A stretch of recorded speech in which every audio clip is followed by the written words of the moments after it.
Iman kepada hari akhir atau hari kemudian, yang berarti mengimani semua peristiwa yang diberitakan dalam ayat-ayat Al-Quran dan hadis-hadis sahih dari Rasulullah SAW yang terjadi setelah kematian, adalah salah satu rukun iman yang wajib diyakini oleh setiap orang yang beriman kepada Allah Ta'ala dan kebenaran agamanya.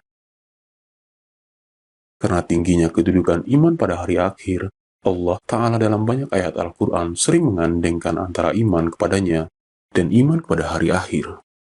Hal ini dikarenakan orang yang tidak beriman kepada hari akhir, maka tidak mungkin dia beriman kepada Allah Ta'ala. Sebab orang yang tidak beriman kepada hari akhir, dia tidak akan mengerjakan amal soleh.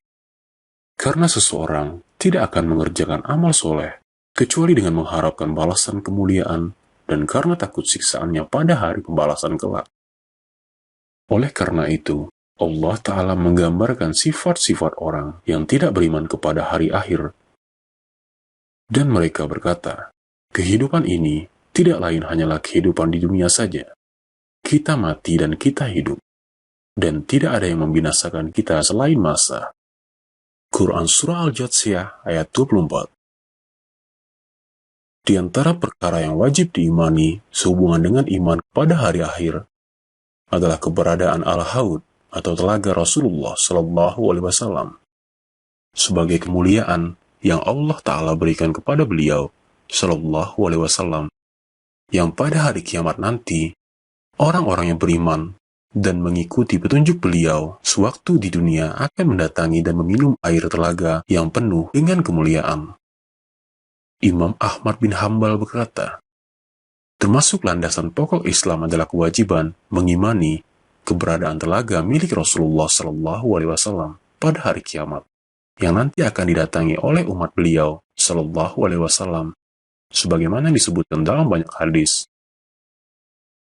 Imam Abu Ja'far At-Tauhawi berkata, Al-Haud, telaga yang dengannya Allah Ta'ala muliakan Rasulullah SAW untuk diminum airnya oleh umat beliau SAW pada hari kiamat nanti adalah suatu yang benar adanya. Ahlu sunnah mengimani adanya haud atau telaga di akhirat berdasarkan banyak sekali dalil-dalil yang menunjukkannya. Dari Abdullah bin Mas'ud radhiyallahu anhu, Rasulullah SAW bersabda, aku akan mendahului kalian di Al-Haud, lalu ditampakkan di hadapanku beberapa orang di antara kalian. Ketika aku mengambilkan minuman untuk mereka dari Al-Haud, mereka dijauhkan dariku. Aku lantas berkata, wahai Robku, ini adalah umatku. Allah berfirman, engkau tidak tahu bid'ah yang mereka ada-adakan sepeninggalmu. Hadis riwayat Bukhari. Haud juga dimiliki oleh para nabi selain Rasulullah SAW. Sebagaimana ditunjukkan dalam hadis dari Samurah bin Jundub radhiyallahu anhu. Rasulullah SAW bersabda, sesungguhnya setiap nabi memiliki haud, telaga, dan akan mereka membanggakan diri dengan banyaknya orang yang minum darinya. Dan aku berharap telagakulah yang paling banyak meminumnya.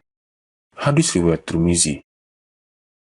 Mengimani adanya telaga Rasulullah SAW, namun yang memiliki telaga tidak hanya Rasulullah Muhammad SAW, namun seluruh nabi memiliki telaga. Telaga-telaga tersebut disediakan untuk masing-masing umat mereka. Karena pada hari kiamat kelak, setiap manusia akan merasakan kehausan yang sangat. Dari telaga-telaga yang ada pada hari kiamat, telaga Muhammad SAW adalah telaga yang paling besar. Panjangnya sebesar 1 bulan perjalanan. Begitu pula lebarnya. Air dalam telaga Rasulullah SAW memiliki warna yang lebih putih dari susu, dan rasanya lebih manis dari madu. Bejana pada telaga tersebut sejumlah bintang di langit.